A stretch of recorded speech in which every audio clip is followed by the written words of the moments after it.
Hello, I'm Peter Hills. I'm a retired Army chaplain. I've just taken the service here. It was good to be amongst so many veterans. I met one or two people I've met before, some old friends, which is even more of a pleasure. And I suppose I stand here, though I wasn't at the Falklands, I've been in other campaigns, and I represent the chaplains in a way who were there as well. Some of whom I knew, one or two of whom were good friends of mine, are good friends of mine.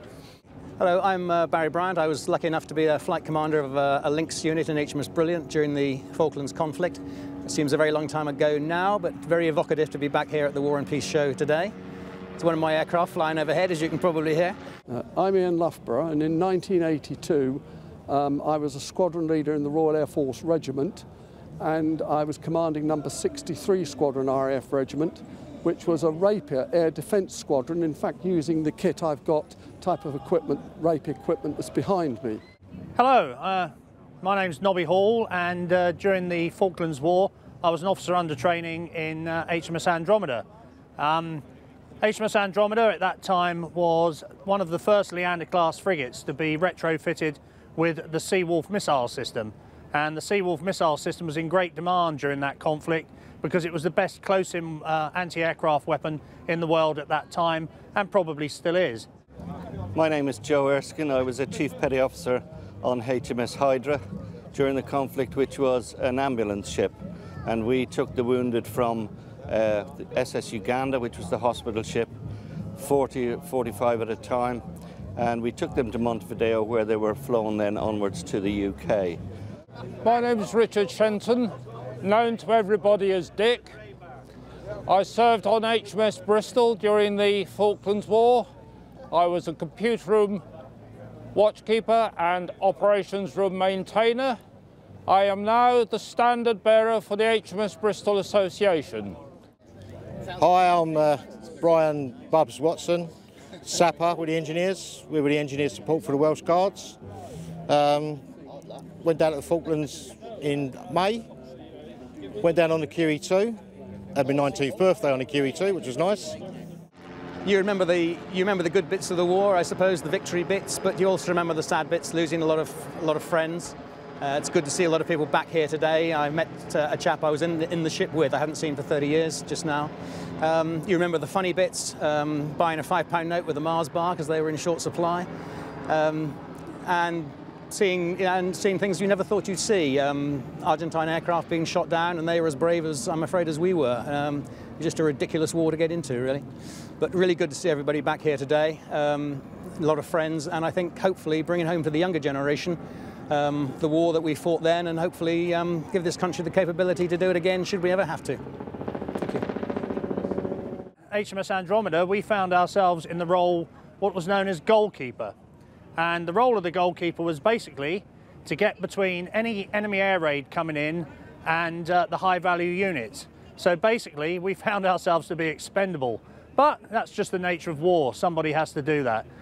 HMS Bristol was a reserve flagship, went down to the Falklands in the first wave of reinforcements, stayed down there in company with HMS Invincible to provide the first Falklands guardship facilities, and became the Falklands guardship flagship under Vice Admiral Sir Derek Reffell. Today I'm here at the War and Peace show here in Kent. It is an absolutely fabulous day. Met lots of old oppos and comrades and buddies yet to meet in the beer tent, around the stalls and everywhere that I walk. Come and join us, it's brills. Landed in San Carlos, had a few days there, digging trenches, guards, the normal stuff. Then we got moved around, ended up on the Galahad, same boat that Simon Weston was on. Unfortunately got blown up, obviously. After that, a couple of days rest while they sorted out what we were going to do. Then we ended up doing MAC tasks, which is the military aid to the civil community. Fortunately for us, we were involved in many air raids, many scrapes, and we survived. But then after the war, obviously someone wasn't that keen on us because HMS Andromeda was made into a one-time minesweeper. And what that means is we had to lead HMS Canberra through what was believed to be the Argentinian minefield to take her in so she could pick up the Argentinian prisoners. And I say a one-time minesweeper because if we'd hit a mine, it would have been one time for us. So overall, as a young officer learning my trade in the Royal Navy, it was a great introduction to the way the Royal Navy has always and always will fight wars successfully and get the job done. The Falkland veterans and SAMA 82 are very pleased to be involved here with the War and Peace. This is the first time that we have been here. It's an absolutely fantastic show, and we hope that we will continue to come here year after year, where we will be welcoming people along to visit us at our stand. We were based in RAF Germany. We're a NATO declared force, but at 48 hours notice we were called up and we went on board QE2, then Canberra, and went down to the Falklands, where we provided air defence cover at San Carlos for the Harrier forward operating base. And we stayed there for the duration of the war, then moved to RAF Stanley and remained down there until September, when we were relieved by another squadron. Looking forward to meeting a few people around here, having a few beers with some of the comrades, and War and Peace show, putting on a good show, enjoying it. Lovely.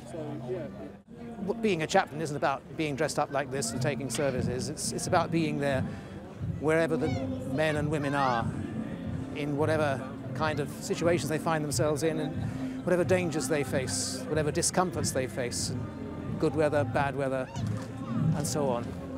That's what we do, offering our humanity alongside their humanity, being a presence really, and being a friend. That's what we do. The web address for the South Atlantic Medal Association is www.sama82, that's SAMA82.org.uk.